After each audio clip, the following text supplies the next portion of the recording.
Hello guys, if you want to make some delicious roasted corn, start with partially melted butter and then add to that some freshly cracked black pepper,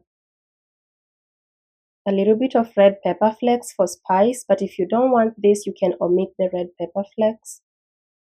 Now add some paprika for a bit of smokiness.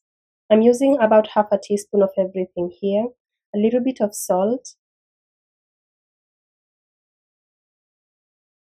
and then you're going to add some freshly chopped or diced parsley and just mix that. You could also use cilantro in place of parsley. Just mix until it looks so nice like that, and then you're going to rub this on each piece of corn before roasting.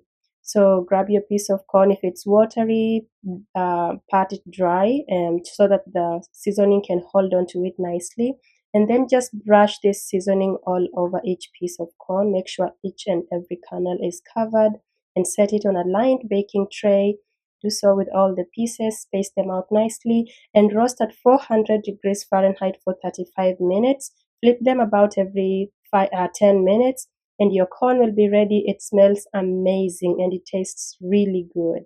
So guys, try this recipe and I hope you love it. If you do, please leave a comment, a like, and also subscribe to my channel.